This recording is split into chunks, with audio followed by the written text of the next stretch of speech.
God be the glory, great things he hath done. So loved he the world that he gave us his Son, who yielded his life an atonement for sin, and opened the life gate that all may go in. Praise the Lord, praise the Lord, let the earth hear his voice. Praise the Lord, let the people rejoice. Oh, come to the Father through Jesus the Son, and give him the glory, great things he hath done. Oh, perfect redemption, the purchase of blood, to every believer the promise of God. The vilest offender who truly believes, that moment from Jesus a pardon receives.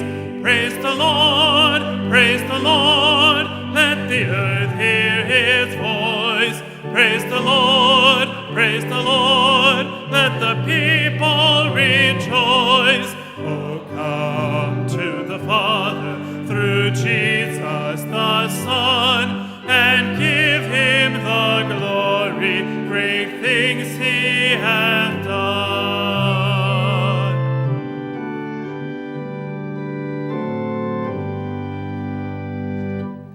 Great things he hath taught us, great things he hath done, and great our rejoicing through Jesus the Son. But purer and higher and greater will be our wonder, our transport, when Jesus we see. Praise the Lord, let the earth hear his voice. Praise the Lord, let the people rejoice.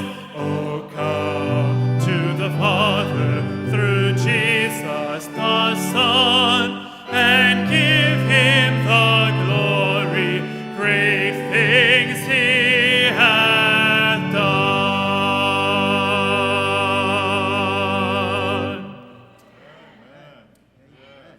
Amen. Please be seated. It's a wonderful day to be in the house of the Lord.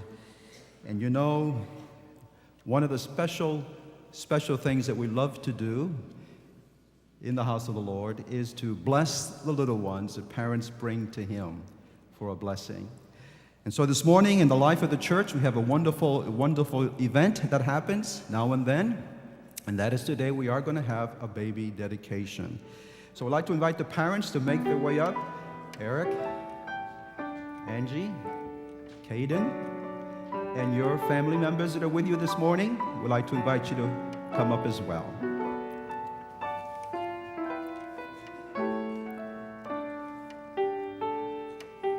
Yes, come. Thank you so much.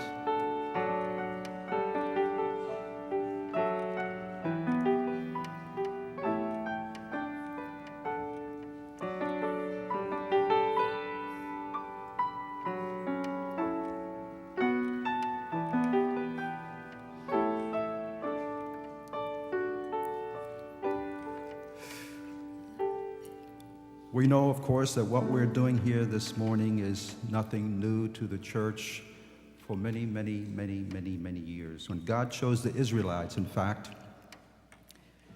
to be his special witnesses to the world, he instructed them to teach his word diligently to their children.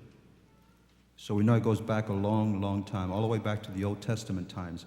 In fact, I'm going to share with you, and I'd like the parents to especially listen carefully this morning, from the book of Deuteronomy, Old Testament, a passage that I find quite intriguing here. Deuteronomy chapter 6, verses 4 through 7. And listen carefully. Hear, O Israel, the Lord your God, the Lord is one. Love the Lord your God with all of your heart and with all of your soul and all of your strength. These commandments that I give you today are to be upon your hearts. Now listen to this. And press them on your children. Talk about them when you sit at home and when you walk along the road, when you lie down and when you get up. It seems as if God is telling his parents to be sure to tell the children the story of salvation. And now I'm going to share with you another wonderful passage. Parents, I'd like you to listen to this one as well carefully. Psalm 78. The psalmist says here so beautifully, O my people, hear my teachings. I will utter things, hidden things, things from of old, what we have heard and known, what our fathers have told us. We will not hide them from our children. We will tell the next generation the praiseworthy deeds of the Lord. Isn't that beautiful? We will tell the next generation the praiseworthy deeds of the Lord, his power, and the wonders that he has done. He established the law in Israel, which he commanded our forefathers to teach their children, to the next generation, so that the next generation would know them, even the children yet to be born. And they in turn would tell their children, and then they would put their trust in God and would not forget his deeds, but would keep his commands. Tell the story to the children. Do not let the children forget the marvelous story of salvation. And so that the children would not forget, the psalmist and Moses keeps telling us, remember to repeat the stories over and over and over again. And so this morning, we borrow this for 1 second. Thank you. We just want to encourage Dad, Mom, to don't forget to tell little Caden the story of the Savior, how he came to this earth, gave his life for him, that he might have life and have it more abundantly. He also wants you to repeat the stories to yourselves, because he wants to see all of you in the kingdom. Isn't that right? Pastor Monsalve, I think at this time we'd like to bless little Caden. And before we do, I'm going to give a charge to you parents. Are you this morning here before the people of God, saying that yes, Lord, we will do our very best as parents to train Caden in your ways and to let him know how much Jesus loves him so that he will be ready for Jesus' return? Is that your desire? Amen.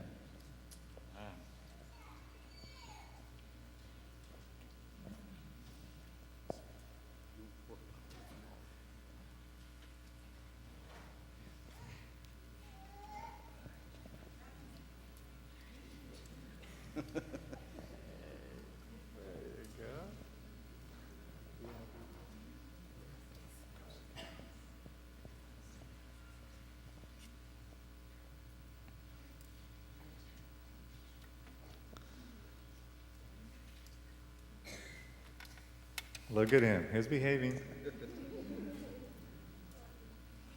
Let us pray. Our gracious Heavenly Father, what a beautiful opportunity this is to tell you we love you. Eric and Angie have come here this morning to present this baby before you. And we thank you, Lord, because you've given them such a treasure. Because this is such a big blessing in their lives. It has brought joy. It has brought hope. It has brought so many things in their home. And we pray for Caden. He's so little, only 4 months old. But Lord, you have a special thing for him. As a matter of fact, I believe that you've chosen him even before he was born. And we know, Lord, that the way you want him to go is straight into your ways, so salvation will be a reality in his life. But we also realize that in order for him to understand who Jesus is, the parents ought to have a commitment with you. So we commit Eric and Angie to you, Lord, that their walk with you will be daily, that their prayers will be always for the son and for the family, that their relationship will be always with you, Lord, that they will depend on you for whatever decision they ought to make, that they will realize that without you they can't do nothing. So, Lord, we pray that you will strengthen them, that you will give them wisdom, that you will give them the Holy Spirit so that the Spirit will be the power in their lives. We pray that Caden will understand that there is only one way, and that way is Jesus. Amen. In his name we pray. Amen.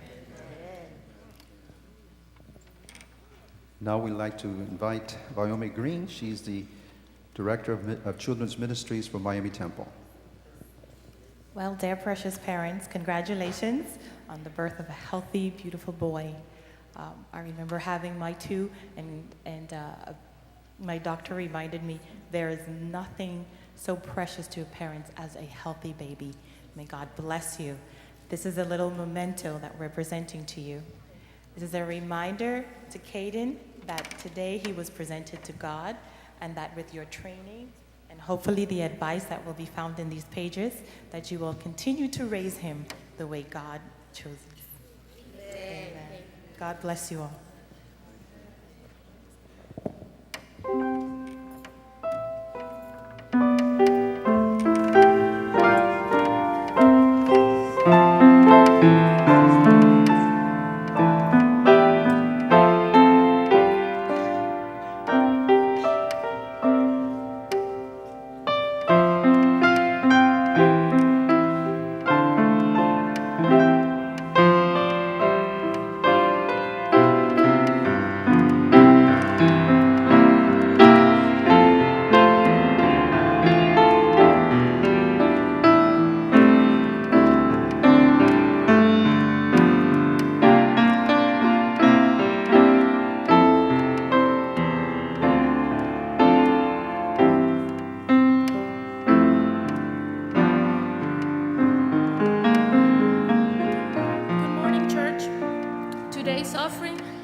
Our church budget.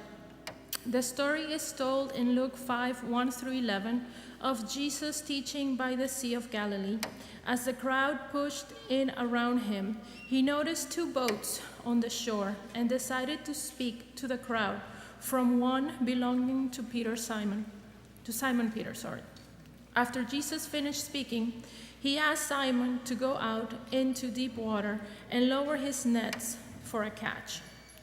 Simon Peter, an experienced fisherman, could have come up with quite a few good reasons why he did not want to do that. He simply pointed out that he had been working hard all night and had not caught anything.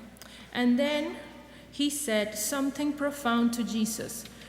"Because you say so, I will lower my nets." The Bible tells us that they caught so many fish, it not only broke their nets, it almost sunk the other boat that came to help them. Peter responded, and God blessed them. The same is true today. As we continue with our worship, giving from week to week, let's bring the whole tithe into the storehouse just because God said so.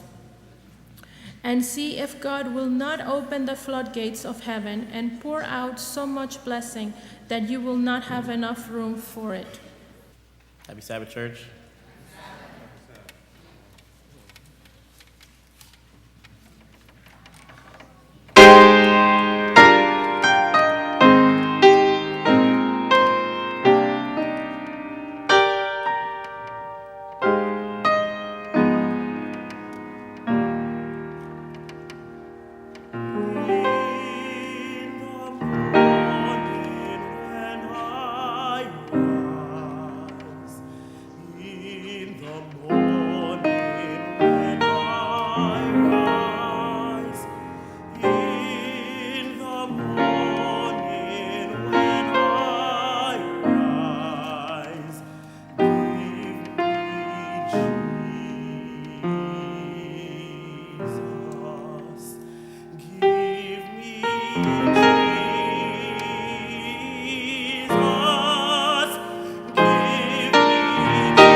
Before we even open the Word of God, let me mention to you that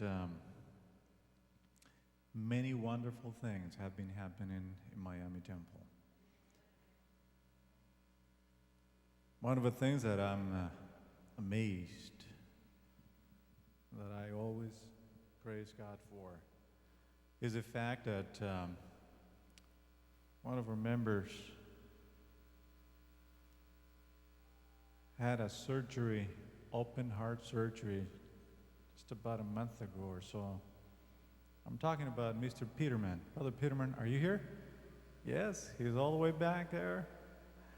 You know, this is a reason to praise God. He's only 21 years old. Should I say 81? He had a triple bypass. By the way, his hands, dad. I'm Peterman's dad. And by the grace of God, he's here with us today. So, welcome back. Welcome back. And of course, it's always good to think about all the things that God's done in our lives, big and small, and always to be aware that He's always taking care of us. Sanctify them by the truth. You've noticed that for the last month and a half, the emphasis has been small groups. By the way, next week we're going to have Dr. Edward Schmidt from Adventist University. He'll be with us again. Sabbath morning, Sabbath cool, second service, potluck for all of those who will attend the seminars in the afternoon. You're welcome to stay with us. And then in the afternoon, he's going to have a 3-hour seminar as well. And the emphasis will be small groups. We've been talking about small groups for quite a few months already. He came in the month of March, I believe. Yeah, March. And remember, he was with us Sabbath and Sunday. And we're preparing for something even bigger. Because October 26th, for a whole week, we'll have a reaping evangelism crusade. So it'll be interesting to see what God wants to do with our church. And so far so good, because we've seen a lot of interest, and I'm pretty sure God will continue touching hearts, giving thoughts, and bringing to convictions. Let us pray. Our Heavenly Father, we thank you for being with us. It's been a fantastic Sabbath. It's been a wonderful Sabbath. It's been a beautiful experience to worship you. Now we open your word. And we want to learn, understand, and apply what you want to talk to us. In Jesus' name, amen. I want to do something different today. I'd like to test how much you know about your Bible. And see how fast are you when it comes to Bible knowledge. So we'll do something here. If we can have the first slide. Okay, read that passage. God helps those who what? Okay, let me say the first one. Use your phones, use your Bibles. The first one to find that passage in the Bible. Stand up and read it for us. Okay? God helps those who help themselves. Okay, go ahead and do it. Who has it? Hey, I see people smiling, laughing. What's going on here? Let me read the passage again. God helps those who help themselves. Anything wrong with that? You know, that passage is found in the book of Hesitation.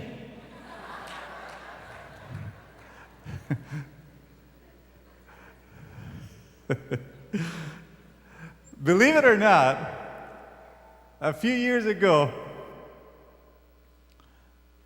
I've heard one of our dear saints, and she told me, Pastor, one of my favorite Bible verses is, God helps those who help themselves. I looked at her and I said, my. I think we got a different Bible. But many people believe that's in the Bible. No, it's not in the Bible. Benjamin Franklin was the one who said that in 1757. Now, there are a surprising number of statements people think are in the Bible, but they're not. So let me give you another example here. God will never give you more than you can handle. Is that in the Bible or not? Yes? Okay. I knew this was in the Bible. Well, guess what? It is not in the Bible. You've probably said it before. You've probably thought that it was in the Bible, but it's not in the Bible. The Bible says God will not allow someone to be tempted beyond what they can stand. And that's found in 1 Corinthians chapter 10, verse 13. But the Bible never says that God will not allow you to be given more than you can handle. Look at the Old Testament and the New Testament and the people God chose. He gave them more than they can handle. So that's not in the Bible. Oh, it's gone. God will never give you more than you can handle. Forget it. It's not in the Bible. Now, let me give you another one. Spare, what was it? And spoil the child. That is in the Bible. This one, it's not in the Bible. You're probably thinking about Proverbs, chapter 13, verse 24. But it's not in the Bible. Read it again, and you'll find out that this particular statement is not in the Bible. But we repeat it and we say it like part of the Bible. So, Eric, Angie, forget about that. Okay, how about the next one here? God moves in a what? You've heard that before, right? Oh, yeah. I've heard it as well. But it has nothing to do with the Bible. Well, actually, it has a lot to do with the Bible, but it's not in the Bible. It is a Christian hymn. It is a Christian hymn, written in 1773 by William Cowper from England. He probably based the hymn in Isaiah chapter 55, verses 8 and 9, but it's not in the Bible. Now, I bring this to you because there's another statement a lot of people think it's in the Bible, but it's not. But it's not. A lot of people think Jesus said it, but he did not. He said something similar, but in reality, it was totally different to what we think he said. Here's a statement. Be in the world, but be not of the world. You've heard this before, right? Oh, yeah. Jesus never actually said that. You know, I used to think that, yeah, that's part of it. I've read my Bible, and something came up to my mind. John, chapter 17. Remember? Yeah, Jesus was just about to die. And before he died, he prayed for who? His disciples, you and I. Okay? So let's read the passage in John chapter 17, verses 14 through 18. John chapter 17, verses 14 through 18. And it says like this. I have given them your word, and the world has hated them. For they are not of the world any more than I am of the world. My prayer is not that you take them out of the world, but that you protect them from the evil one. They are not of the world, even as I am not of it. Sanctify them by the truth. Your word is truth. As you send me into the world, I have sent them into the world. What do we say? Amen. Amen. Now keep in mind it's 12:15. I'm just going to start a sermon.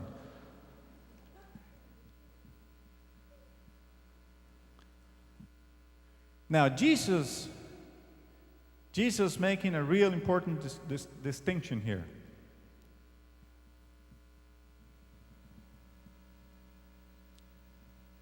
Because he's talking about the world. But he talks also about his followers.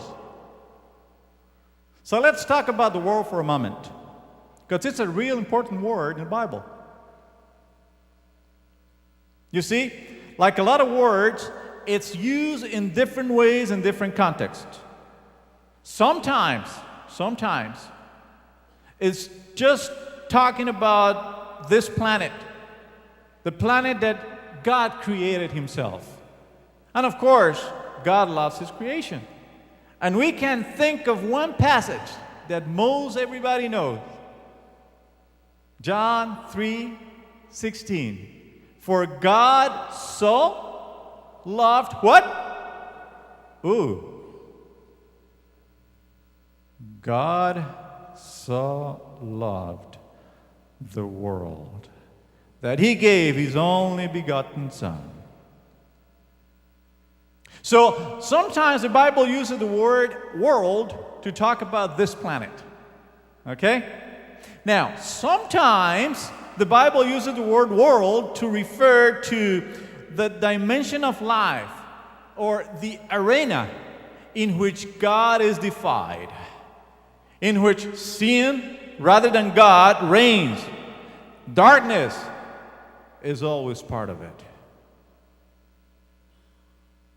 Of course, when the word world is used in that way, be careful how you devise human beings. Be careful how you divide human beings. I'm going to tell you why. Because usually I'm talking about you and I, we're very good at this. We talk about the world, darkness, sin, and guess what happens? We say, us, the good people inside the church, and those people out there in the world. And we say it. And we feel good about it. Because we've made a change. And because we're somehow different than the others. But be careful. Because that arena where sin reigns, where God is defied, goes on inside you and me as well. There is a lot of world in that sense inside of all of us. Do you agree with that? Now, Jesus saying his followers are supposed to be somehow different. And I believe so. And I believe that his followers are supposed to be somehow different because they follow him. They follow Jesus. The big question is, how are we supposed to be different than the others? Because we all know we should be different, but the big question is always, how? How? A lot of people think that Jesus said, be in the world, but don't be of it. Which most people take to mean avoid it as much as you can. You're kind of stuck there for a while, but try to have as little to do with it as possible. That's what most people believe.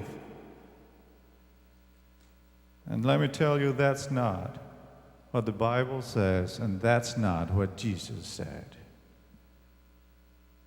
Because Jesus' plan was not actually that his followers practice world avoidance. The Bible says, my prayer is not that you take them out of the world. Isn't that what he said? My prayer is not that you take them out of the world. Not that they go into little Christian ghettos and little Christian bubbles and just hang around with each other listening to Christian music all the time and to read Christian books all the time. Somehow, I'm thinking that being part of a small group is part of what Jesus had in mind. Because small group is a place where you can mingle with others. It's a place where you can make friendship. It's a place where you can where you can present Jesus as the answer, as Jesus as the Redeemer.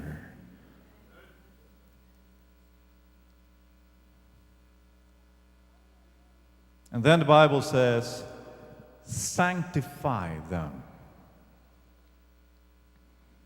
You know what that means? Literal translation is, make them holy. Sanctify them. You know what that really means for us as church here today? That means to make us immersed in love and joy and patience, gentleness, kindness, courage. It means to make us better in a sense that we're closer to Jesus and we reflect Jesus' characteristics. That's what it really means. Sanctify them. Make them holy.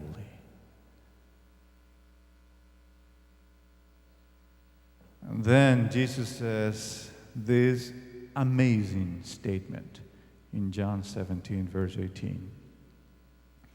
As you sent me into the world, I have sent them into the world.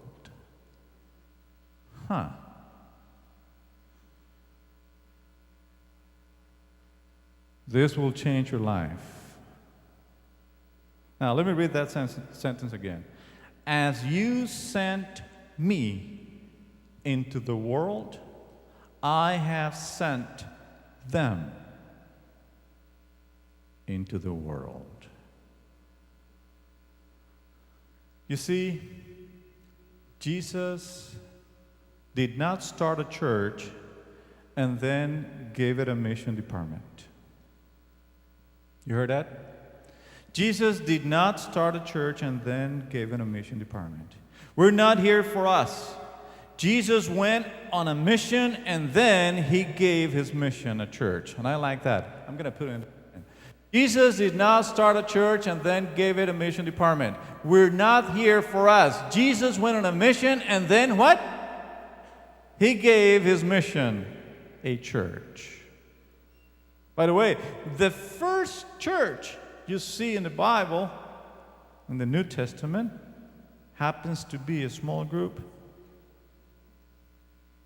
You know, that's what he did. He said to his friends, hey guys, come along. To his friends, to people he had met before, come along. Now, what he says,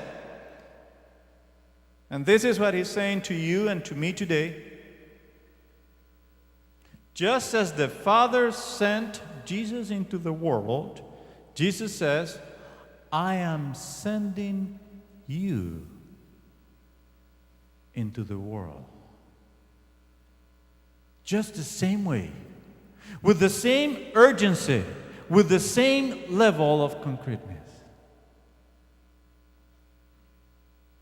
It's no wonder we ache for meaning and purpose and a cause bigger than ourselves. Because according to the Bible, we were made to be part of something that it's bigger than ourselves. The Father sent the Son. The Son sent His disciples. And here we are. We have a reason to be on this planet. We've been sent by Jesus. Let me ask you a question here about electronics. Most of you like electronics. Now, do you know what one of the hottest selling items at an electronics store is? One of the hottest selling items. Any idea? Yeah? Cell phones? Yeah? Anybody? Oh, what do you say, Jose? Big TVs? Oh boy. You're right. Believe it or not, big screen TVs, giant, jumbotron, big screen TVs. That's one of the hottest selling items in electronic stores today. Now, the reason I'm mentioning this is, you know why? By the way, talking about big TVs, after many years of having one of those small TVs, my wife and I decided we're gonna go bigger.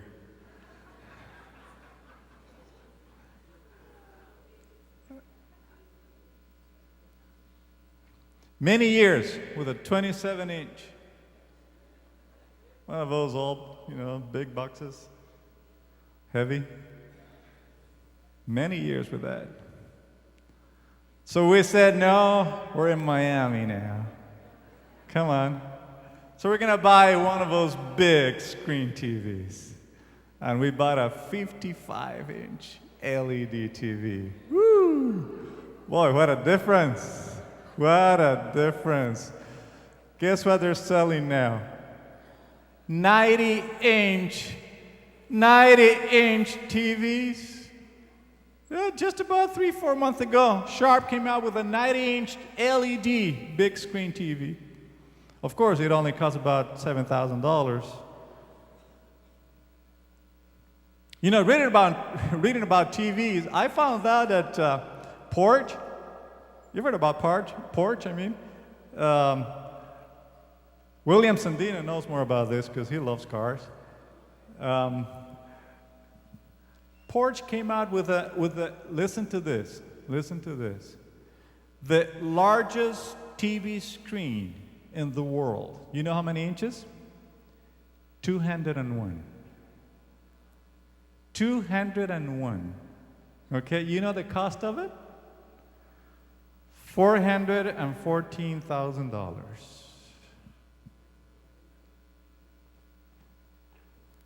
$414,000. So when I saw the price, I decided I was not going to buy that TV. Yep, I said, nope, that ain't for me. That ain't for me. But let's go back to the topic here. Listen, people buy big screen TVs, but you know the reason why? Let me tell you the reason.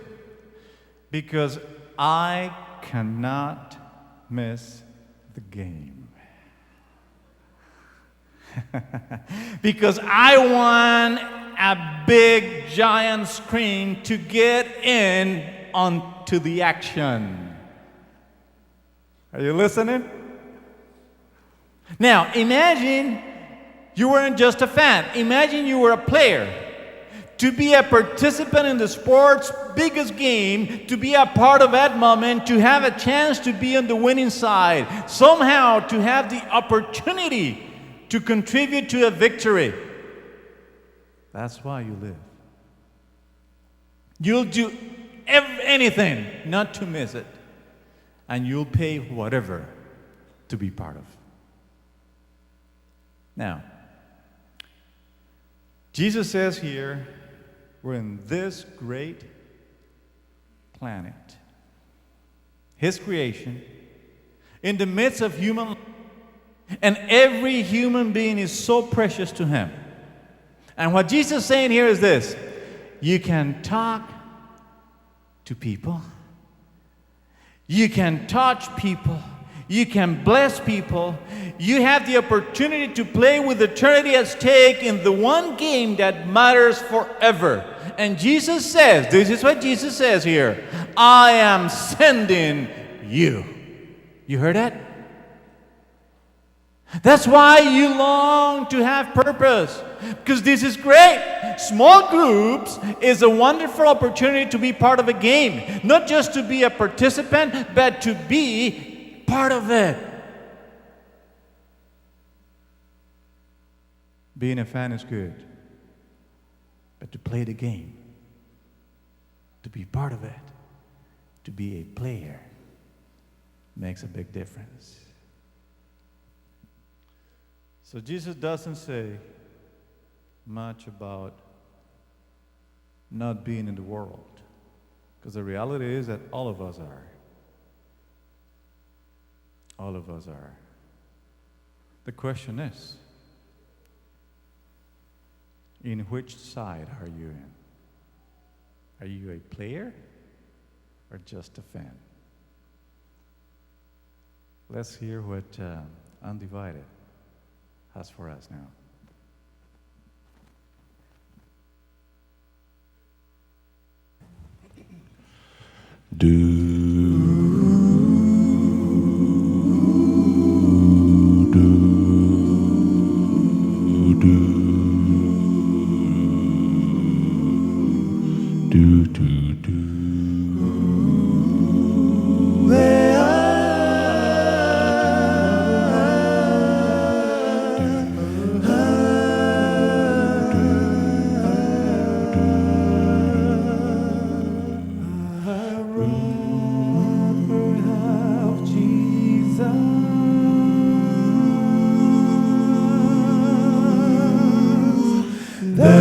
Silver or gold,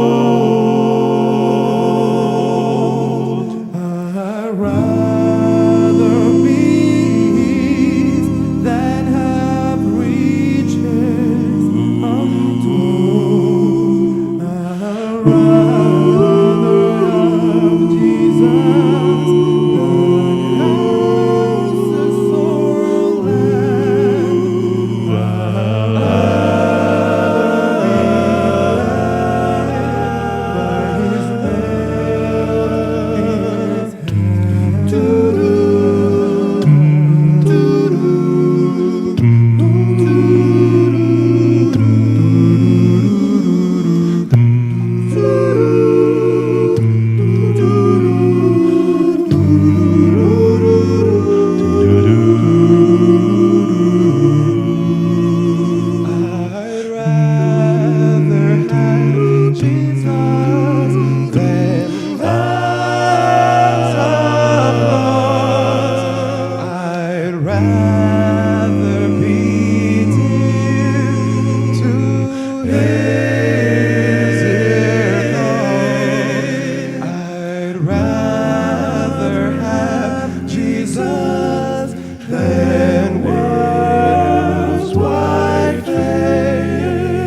houses or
His worlds are forth today. Are forth today.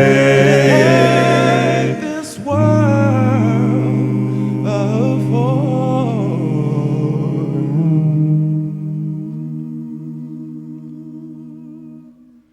today.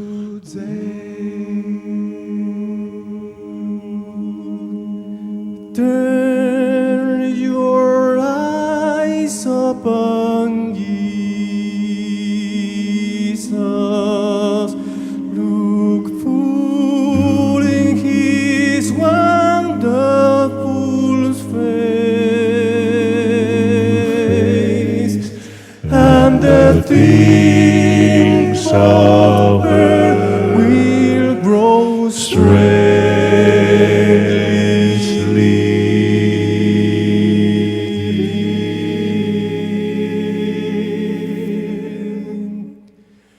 in the light of His glory and grace.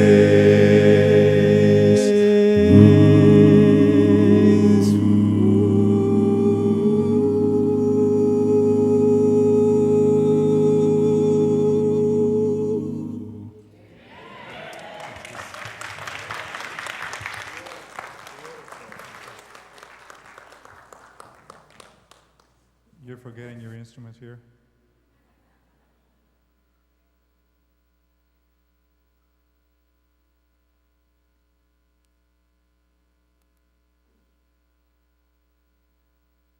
You know, we have to understand the Bible the way it's written. And Jesus not saying, try to avoid the world. Jesus not saying, have as little to do with it as possible. No.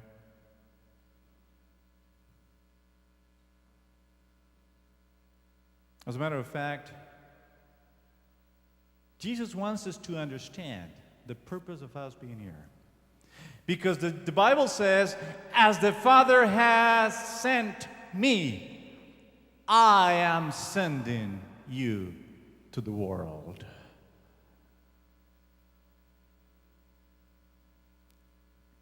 I love this. Because I'm convinced that small groups fit perfectly into this scenario. By the way, I want to take this opportunity to give you good news. Better news. Miami Temple has responded to the challenge. And I'm happy here to inform you that as of today, we have 11 small groups. What do we have? Oh, I didn't like that. Let me say it again. As of today, we have 11 small groups. What do we say? Boy, I like it better. Now, let me tell you some more. Last week, you started to sign up to different groups. And we had a good response. But some of you probably have not done it yet because you weren't here, because you were on vacation, whatever reason you might have. But today you will have a chance because there's people in the back. As you go out, when we finish in about an hour, you'll go out and, did I say an hour? No, 45 minutes. You'll have a chance. You'll have a chance to register, to sign up, okay? There will be 2 or 3 or 4 people, I don't know how many, ready to help you out with that, okay? Just remember, Jesus said, I am sending you. And then he tells his followers how we are to be sent. Because in Matthew chapter 10, he sends them out for the first time.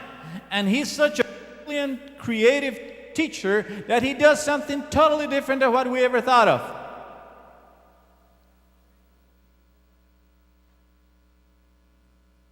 First of all, Jesus says in Matthew chapter 10 and verse 16, you know, his disciples are going out for the first time. And they've seen Jesus in action. And they've seen the mission, and they know what the mission is. Now he sends them out with a mission, and he says, I'm sending you out, in Matthew 10:16, I'm sending you out like sheep among what? Oh boy, oh boy. Now this is an unexpected metaphor. Because the sheep is not an inspired animal. As a matter of fact, when was the last time you saw one of those big teams with the name The Sheep?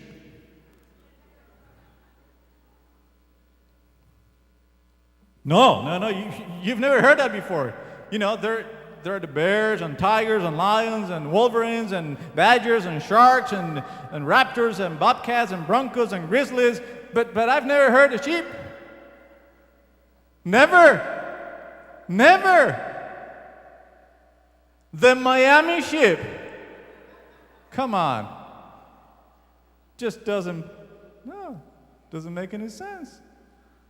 But Jesus says, I'm sending you out like what? Ooh. Why is it? He doesn't even stop there. He says, I'm sending you out as sheep among what? Ooh, even worse. Question is, how does a sheep go among wolves? Oh, okay, Gigi, you said it. Very what? Carefully.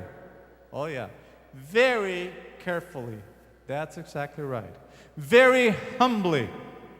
Because the sheep doesn't go out and say, hey wolves, here I am, straighten up, or here I am, I'll take care of you. Sheep don't do that. No. But Jesus is saying, I'm sending you out with a mission. Like sheep among wolves. That's why when we talk about the world, we have to be real clear on how the Bible uses the word world. That's why we have to be careful when we say us here, them there. That's why we need to be careful about our options. Because Jesus said, I am sending you the same way I've been sent. I think we're in a very unique moment here in Miami Temple. And I do think that God's calling our church. Because I'm truly convinced that part of what Jesus meant by sending us to the world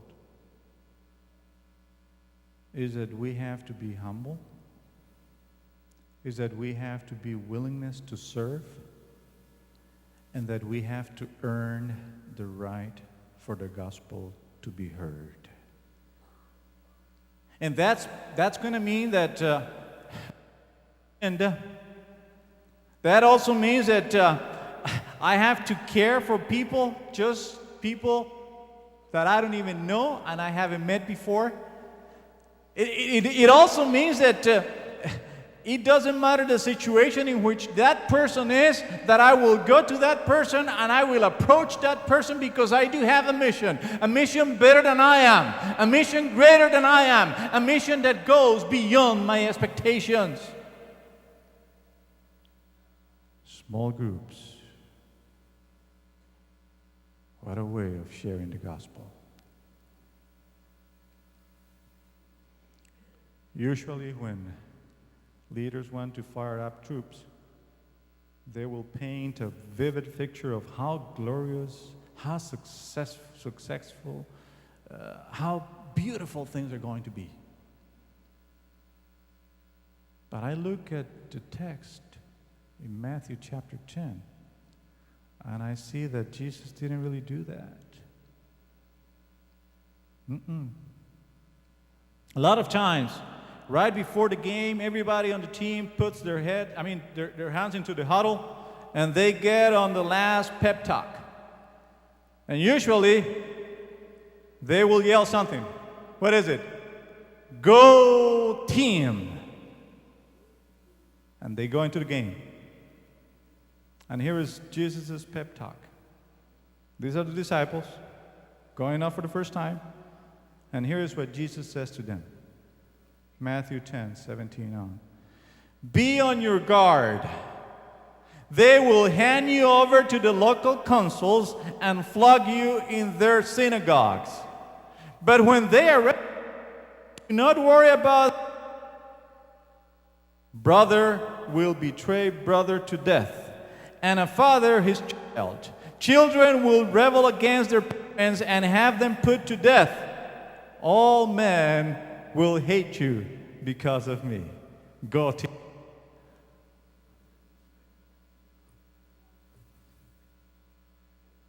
Who does that? Who talks that way? Why does Jesus do that? He's sending us with a mission, and this is what he's telling us? Probably he has a message for us. Probably he wants something special for us today. Because he wants his followers to know that following Jesus doesn't mean that we're going to go out there and be covered with glory the way the world thinks glory is. You know, the sheep is not a heroic animal. And part of what Jesus is calling his friends to do is to die to the world's standards of heroism, success, and glory. That's what Jesus is doing. He says, you're going to have to die to that. There is going to be resistance. There is going to be a cost. It's going to take a different kind of hero. But Jesus says, I am sending you. The church is always at its best when it goes into the world humbly, like a sheep among wolves. Think about small groups. Think about small groups. Jesus said, as the Father sent me. When John the Baptist saw Jesus for the first time, he said, behold the Lamb of God who takes away the sin of the world. Then in Revelation, there is a fact, this picture is one of the most amazing pictures in the world. If you've seen it before, in Revelation, you see John the Baptist saw Jesus and said, behold the Lamb of God who takes away the sin of the world.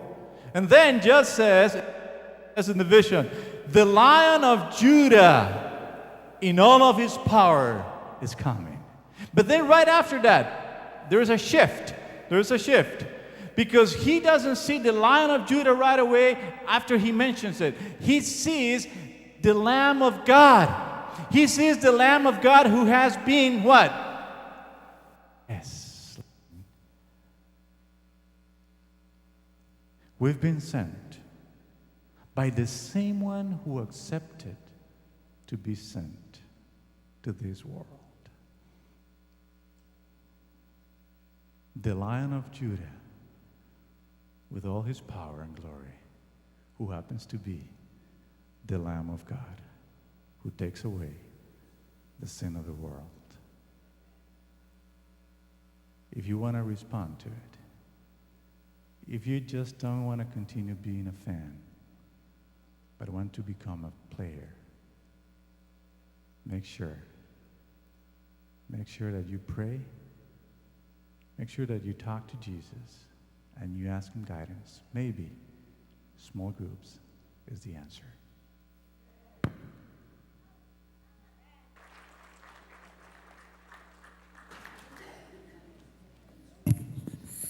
Our closing hymn this morning is number 590, Trust and Obey. We'll be singing verses 1, 3, and 5. Trust and Obey. Would you please stand as we all sing together, hymn number 590.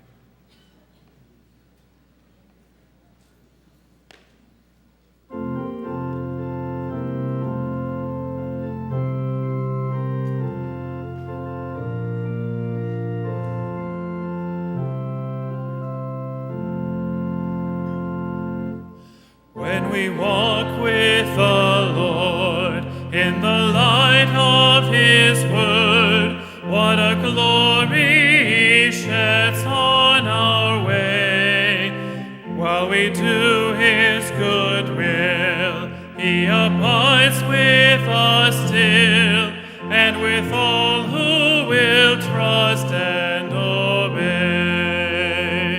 Trust and obey, for there's no other way to be happy in Jesus, but to trust and obey. Not a burden we bear, not a sorrow we share, but our toil he doth richly repay. Not a grief nor a loss, not a frown nor a cross, but is blessed if we trust and obey. Trust and obey, for there's no other way to be happy in Jesus, but to trust and obey. Then in fellowship sweet, we will sit at his feet, or will walk by his side on the way. What he says we will do, where he sends we will go. Never fear, only trust and obey. Trust and obey, for there's no other way to be happy in Jesus, but to trust and obey.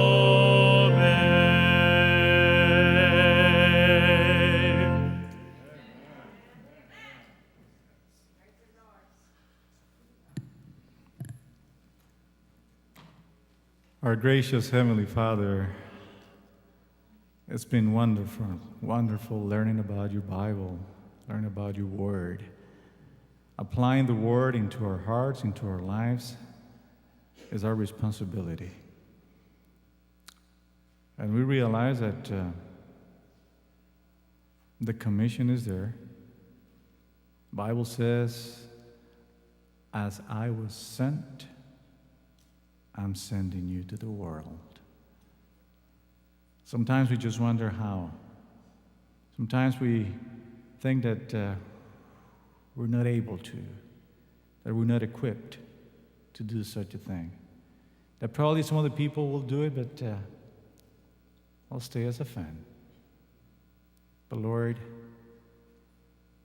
you came and died. You gave your life, and you gave us a commission. So today we ask you, Lord, to impress us, to give us a glorious vision in which we can be part of, in which we can be players as well, in which we can enjoy the victory. In your name, amen.